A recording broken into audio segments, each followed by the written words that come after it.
Hoje você vai descobrir como eu crio as colorações dos filtros no Instagram.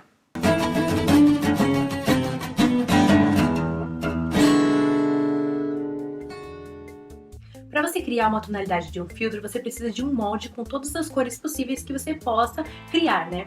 Eu uso esse daqui, que mostra as cores primárias, as mais visíveis e tal, porque assim eu tenho possibilidade de criação e variar de acordo com os tons. E aí você pode fazer o quê? Colocando um pouco mais de contraste, brilho, vai mudando, modificando essa paleta até chegar no tom ideal ou o tom que você deseja alcançar, né? Ou talvez até a linguagem que você queira colocar no seu filtro. Nessa paleta de cores você consegue ver o vermelho, o rosa, o verde, o azul, tudo meio mesclado assim, nessas transições. Porque assim você pode escolher se você quer um vermelho intenso ou diminuir o azul, e assim você vai criando os filtros, porque todos os filtros são baseados em cores e quanto você quer intensificá-las ou diminuir a sua intensidade. Alguns de vocês preferem filtros mais claros, outros mais escuros, outros com tons mais saturados, outros com menos saturação, isso vai de acordo com a linguagem, né? Bem, essa paleta de cores é só para representar as cores que a gente conhece. Por exemplo, as cores que existem na natureza e que o olho humano consegue enxergar de alguma forma. Então é só uma representação para você alterar as formas que você quiser. Não é como se existisse só o amarelo e o laranja, você tem uma possibilidade de cores entre esses dois tons que a gente tem um nome, né, no caso. Quem entende mais essas partes são os designers, os arquitetos, que eles utilizam várias outras cores além das cores primárias que a gente conhece. Mas eu tava refletindo aqui que, tipo assim, se essa paleta de cores deixasse de ter os tons azuis, por exemplo, diminuiria a possibilidade de eu criar filtros do Orange and Teal, por exemplo, que eu poderia mudar a tonalidade do azul.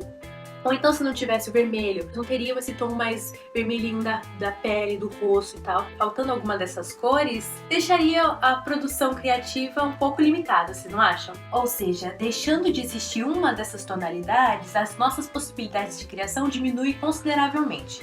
Isso também acontece com as cores da pele humana, que a gente vê várias tonalidades diferentes e variações que a gente às vezes não consegue dar um nome, né? Como o ser humano gosta de classificar, aí eles colocam nomes para as cores humanas. Mas a gente tem que entender que existem milhões de tons entre esses, inclusive os tons da pele humana. E aí eu queria fazer um teste criando paletas que pudessem lembrar representativamente os tons da pele humana. Logo, a gente tem milhares de possibilidades criativas, então quando um tom diferente vai nascendo através da junção de tons de pele, a gente vai só acrescentando, é um poder criativo. Logo, se deixar de existir algum tom de pele, diminui as possibilidades criativas. Infelizmente, a nossa sociedade tem vivido muito sem criatividade, muito mesmo, porque a gente tem a tendência de excluir tons e achar que alguns tons são melhores que outros. Isso está totalmente errado. Você provavelmente deve ter a sua cor favorita. Você, eu adoro laranja. É porque, não sei, mas eu gosto de laranja, me atrai os olhos. É uma opinião sua. Mas se deixasse de existir o azul? Cara, isso seria um problema criativo. Vou usar um exemplo de um texto que eu escrevi há uns anos atrás, chamado Roxo é meu extremo. Imagina que eu gosto da cor roxa e eu acordo e falo assim, roxo é a cor mais linda que existe. E aí você fala assim, vou me vestir de roxo. Me visto de roxo. Encontra um amigo na rua e fala assim, cara, o roxo é uma cor linda. Aí o cara, eu também acho. Nossa, a gente acha essa cor incrível. Vamos fazer um movimento para defender o roxo. E a gente se junta e fala assim, o roxo é a melhor cor. O roxo é a melhor cor. E a gente se junta mais pessoas que consideram a nossa opinião válida. E aí todo mundo que a gente conhece no nosso círculo de amigos concorda que a cor é roxa. Logo a gente fala assim, é tão importante defender a cor roxa que a gente tem que ir contra as outras pessoas que defendem as outras tonalidades. Então, vamos fazer um movimento pró-roxo. E assim, nasce o extremismo. Da mesma forma como as pessoas têm voltado ao passado e defendido ideias que já foram rebatidas e que são desumanas, assim a gente mostra a falta de criatividade. Criatividade é inovação, é melhorar. Não pode haver extremismo na criatividade. A gente precisa se apegar às diversas ideias, às diversas tonalidades de uma paleta e criar em cima delas. Então, quanto maior possibilidade a gente tiver, mais opções criativas a gente pode ter também.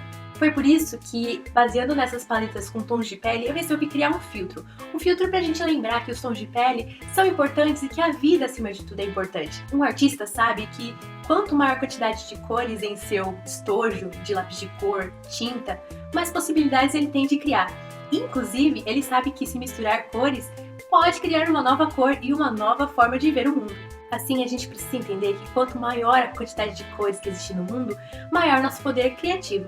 E que extremismo não leva a lugar nenhum, é falta de criatividade. Os resultados dessas paletas de cores você vai ver no filtro. o filtro que tem todas essas 8 possibilidades e você vai poder testar. Claro, você não vai encontrar todos os tons de pele nesse filtro, obviamente, né? Mas eu quero que você perceba a beleza da vida e que, independente do tom, o ser humano é pura criatividade, até no tom de pele.